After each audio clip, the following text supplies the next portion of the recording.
जरूरी है।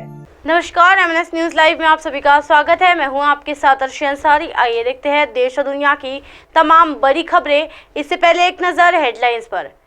एनसीपी नेता एकनाथ खड़से को आया अटैक, हॉस्पिटल में मिलने पहुंचे शरद पवार। ग्रुप बी और सी कर्मचारियों के लिए खुशखबरी, दिवाली से पहले सीएम अरविंद केजरीवाल ने किया बोनस का ऐलान। भूपेश बघेल पर बरसे हिमंत बिस्वा शर्मा, बोले महादेव के नाम पर बनाए ऐप मां कामाख्या नहीं करेगी माफ। आइए देखते हैं खबरें विस्तार से। एनसीपी नेता एकनाथ खड़से को आया हार्ट अटैक, हॉस्पिटल में मिलने पहुंचे शरद पवार। जी हां, महाराष्ट्र के पूर्व मंत्री और एनसीपी नेता एकनाथ खड़से को रविवार के दिन दिल का दौरा पड़ा। विधान परिषद सदस्य एकनाथ खड़से की तबीयत बिगड़ने के बाद उन्हें इलाज के लिए अस्पताल ले जाया गया। एनसीपी सांसद सुप्रिया सुले ने भी इस बारे में जानकारी साझा कर दी थी। अब एनसीपी के प्रमुख शरद पवार भी खड़से का हाल जानने के लिए अस्पताल पहुंच गए हैं और खराब हो गई थी तबीयत। जी हाँ, रविवार को एकनाथ खड़से की हार्ट अटैक आने के बाद एनसीपी नेता एकनाथ खड़से को जलगांव के एक स्थानीय अस्पताल में भर्ती कराया गया था। हालांकि तबीयत और बिगड़ने के बाद उन्हें जलगांव में एयर एम्बुलेंस के जरिए मुंबई के अस्पताल में भर्ती करवाया गया था। अब रविवार को एनसीपी के अध्यक्ष शरद पवार खुद से खड़से का हाल जानने के लिए अस्पताल में पहुंच गए। अब कैसी है हालात? जी हाँ, एकनाथ खड़से की बेटी और शरद पवार के नेतृत्व वाली एनसीपी की महिला प्रकोष्ठ की अध्यक्ष रोहिणी खड़से ने बताया था कि उनके पिता को मुंबई के एक अस्पताल में ले जाया जा रहा है और उनकी हालात स्थिर है तथा चिंता की कोई बात नहीं है। एकनाथ खड़से ने साल 2020 में भारतीय जनता पार्टी का साथ छोड़कर एनसीपी का दामन थाम लिया था। इसके बाद वो 2022 में विधान परिषद के लिए चुने गए थे। सीएम शिंदे ने करवाया एयर एम्बुलेंस। जी हाँ, रिपोर्ट्स के मुताबिक जब एकनाथ शिंदे को खड़से की हालत के बारे में पता चला तो उन्होंने तुरंत ही एयर एम्बुलेंस की व्यवस्था कराने का निर्देश जारी किया। जानकारी के अनुसार बीते 2 दिनों से खड़से को सीने में दर्द की शिकायत थी। बढ़ते अगली खबर की ओर। ग्रुप बी और सी कर्मचारियों के लिए खुशखबरी, दिवाली से पहले सीएम अरविंद केजरीवाल ने किया बोनस का ऐलान। जी हां, दिवाली वायु प्रदूषण की जान लेने पर आमदा है। इस बीच सीएम अरविंद केजरीवाल ने दोपहर 12 बजे वायु प्रदूषण के मुद्दे पर उच्च स्तरीय बैठक बुलाई है। इस बैठक में दिल्ली सरकार के पर्यावरण मंत्री समेत संबंधित विभागों के उच्च अधिकारी इस बैठक में शामिल हो गए। इस बीच अरविंद केजरीवाल ने दिल्ली वासियों को खुशखबरी दी है। दरअसल खुशखबरी ग्रुप बी गैर राजपत्रित और ग्रुप सी कर्मचारियों के लिए है। सीएम केजरीवाल ने इन कर्मचारियों को 7,000 रुपये बोनस देने की घोषणा की है।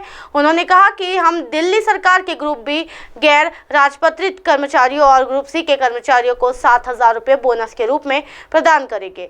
वायु प्रदूषण की चपेट में दिल्ली। जी हाँ, उन्होंने कहा वर्तमान में लगभग 80,000 ग्रुप बी गैर राजपत्रित ग्रुप सी कर्मचारी दिल्ली सरकार के साथ काम कर रहे हैं। बोनस को प्रदान करने के लिए कुल 56,000 करोड़ रुपए खर्च किए जाएंगे। बता दें कि दिल्ली में वायु प्रदूषण का स्तर खतरे के निशान के ऊपर पहुंच गया है। यहाँ वायु गुणवत्ता सूचकांक गंभीर स्थिति को दर्शाता रहा है। दिल्ली के आरके पुरम में एक्यूई 466 आईटीओ पर एक्यूआई 402, पटपड़गंज का आईक्यू 471, न्यू मोतीबाग का एनआई 488 पर पहुंच गया है। इस बीच दिल्ली के सीएम अरविंद केजरीवाल ने वायु प्रदूषण को लेकर अहम बैठक बुलाई है, जिसमें दिल्ली के अलग अलग विभागों के उच्च स्तरीय शामिल है। ये बैठक दोपहर 12 बजे शुरू होगी। बता दें कि इससे पूर्व दिल्ली के पर्यावरण मंत्री गोपाल राय द्वारा वायु प्रदूषण को लेकर बैठक बुलाई गई थी। हालांकि इस बैठक में कई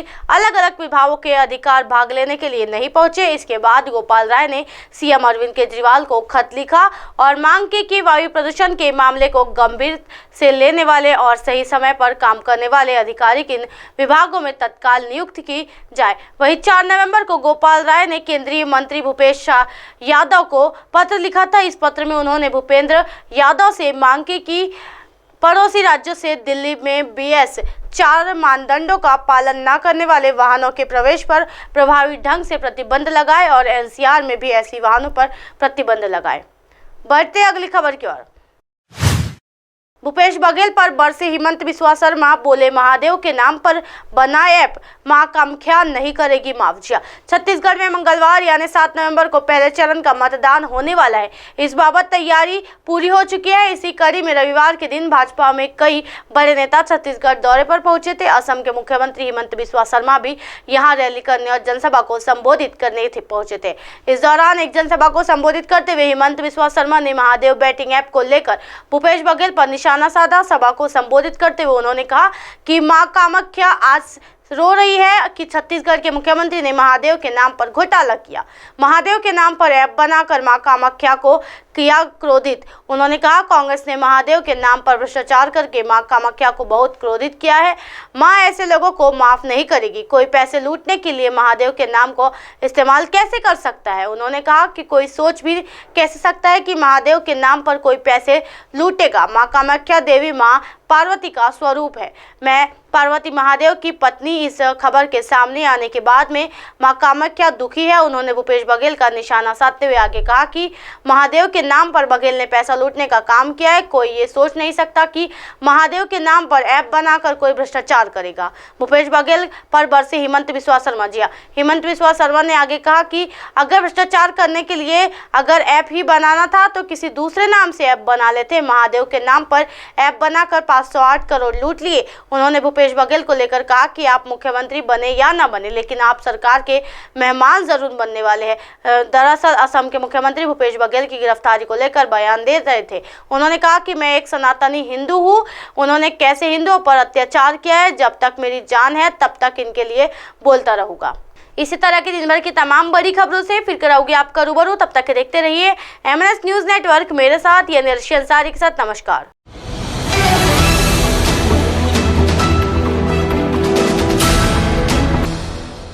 ये है MNS न्यूज नेटवर्क और आप देख रहे हैं MNS न्यूज।